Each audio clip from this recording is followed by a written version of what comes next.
krstnik zagledal Jezusa, da prihaja k njemu in je rekel: glejte, jagnje Božje, ki odjemlje grehe sveta. Ta je tisti, o katerem sem rekel: za menoj pride mož, ki je pred menoj, kajti bil je prej kakor jaz. In jaz ga nisem poznal, vendar sem zato prišel in krščujem z vodo, da se on razodene Izraelu. In Janez je izpričal: videl sem duha, ki se je spuščal z neba, kakor golob, in ostal nad njim. In jaz ga nisem poznal. Tisti, ki me je poklical krščevati z vodom, je rekel: na kogar boš videl prihajati duha in ostati nad njim. Tisti krščuje s Svetim duhom. In videl sem in pričujem, da je ta Božji sin. Poslušali smo Kristusov evangelij.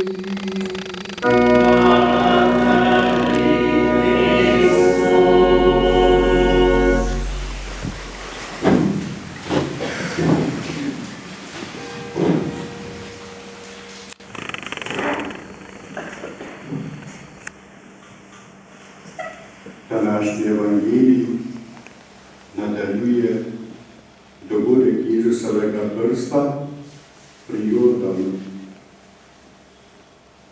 Slišali smo, kako Janez Krstnik ni poznal Jezusa, tako reče. In jaz ga nisem poznal. Tisti, ki me je poslal krščevati z vodo, mi je rekel: na kogar boš videl prihajati duha in ostati nad njim. Tisti krščuje s Svetim duhom. Janez Krstnik je vse svoje življenje usmeril v pričakovanju obljubljenega Mesija. In ga ni poznal, kakor ga mi danes poznamo. Evangelij se na to nadaljuje in mi poznamo Jezusovo življenje, njegove čudeže in vso teologijo, vso izkušnjo tega 2000-letnega življenja cerkve. Janez Krstnik je Jezusa veliko manj poznal, vendar ga je navdušeno pričakoval in navdušeno sprejel kot tistega, ki ga potrebuje za odrešenje. In kako lepo poimenuje Jezusa iz Nazareta, ki prihaja kot obljubljeni Mesija. Glejte, jagnje Božje, ki odjemlje grehe sveta. V Jezusu spozna svetega, ki se daruje, to je jagnje Božje, in s tem rešuje greha. Torej dobrina, ki jo prinaša Mesija, Jezus, odrešenik, je, da nas osvobaja greha in nam daje Božje življenje, življenje z Bogom. Janez Krstnik je to videl, da je to nekaj, kar resnično potrebujemo, kar je najbolj dragoceno. To so nadnaravne dobrine. To je svetost, kateri smo poklicani in jo tudi Bog od nas pričakuje. Danes je problem ravno v tem izgovarjanju, češ, da ni greha.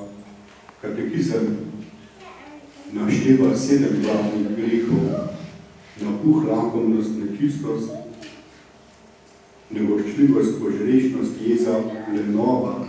Te grehe smo preimenovali, kot da niso več grehi. Napuh smo poimenovali ambicioznost, lakomnost, podjetnost, nečistost, intimnost, jezo, naprimer, živčnost in potem lenobo kot utrujenost, kot izčrpanost ali izgorelost, naprimer. Kako zmotno, ambicioznost, napuh, napačno prizadevanje za iskanje lastne potrditve in hkrati lenova, kot tista zadnja pregreha, lenova v prizadevanju za svetost, za spoznanje Božje volje, za češčenje Boga, za služenje Bogu. Torej, glavni problem je ta zmota, da ne prepoznamo greha.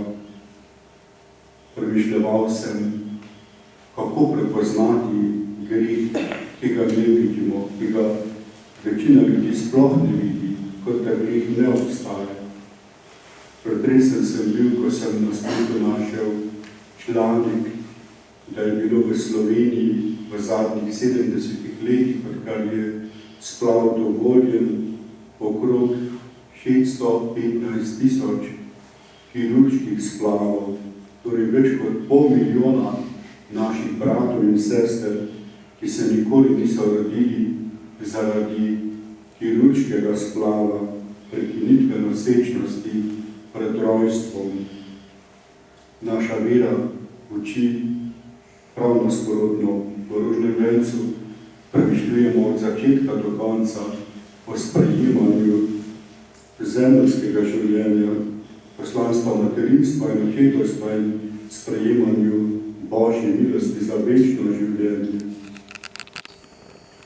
Torej, greh prepoznamo lahko v tem odnosu. Pa tudi, če kdo zanika, da splav ni umor, je pravzaprav čisto drugačna življenjska pot za človeka, kot si jo je Bog zamislil, da se človek daruje za drugega, drugemu. Torej, greh resnično obstaja. Vsak izmed nas je močno zaznamovan z grehom in samo Jezus nas lahko osvobodi, samo Jezus nas lahko ospravi. Naši predniki so se tega bolj zavedali in ko so se približali Bogu, Božjemu oltarju, z namenom, da bi prejeli milost. Torej, edina prošnja za nas je lahko, ko pridemo v cerkev, tako kot za Janeza Krstnika, da bi dosegli odpuščanje grehov in tudi osvoboditev od posledic grehov. Ko se približamo Bogu, ga prosimo za milost, da bi spoznali svojo notranjo ranjenost, da bi spoznali svoje zmote in da bi nam odpustil grehe, da bi se Božje življenje v nas začelo in povečalo, da bi bili sposobni več nesebičnosti in požrtvovalnosti.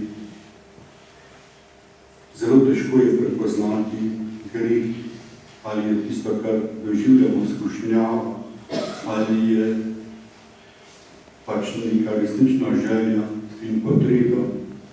Pred časom sem bil pozoren sam zase, naprimer, popoldne sem občutil trenutno močno lakoto in sem mislil, da moram jesti, pa sem se odločil, da bom to skušnjavo premagal. In potem sem z lahkoto zdržal do drugega dneva, do kosila. Nisem občutil ne šibkosti, ne slabosti, ne lakote.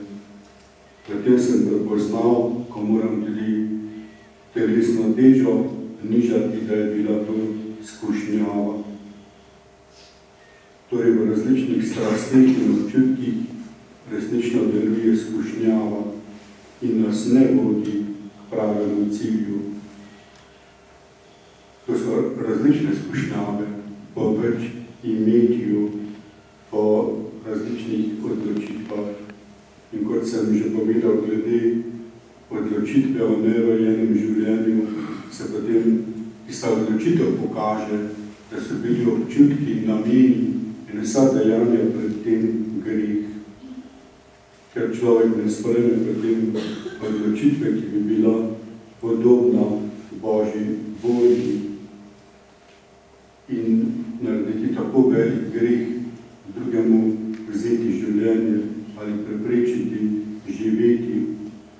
To pa potem že pokaže to, da smo živeli v zmoti. Torej, Jezus je jagnje Božje, ki odjemlje grehe sveta. Zato ga bomo ponižno prosili za milost nekaj, kar nam samo on lahko da. Mi ga pa lahko počastimo kot ljudje sposobnosti in talenti in darov, ki nam jih je on že dal. Izpovejmo vero.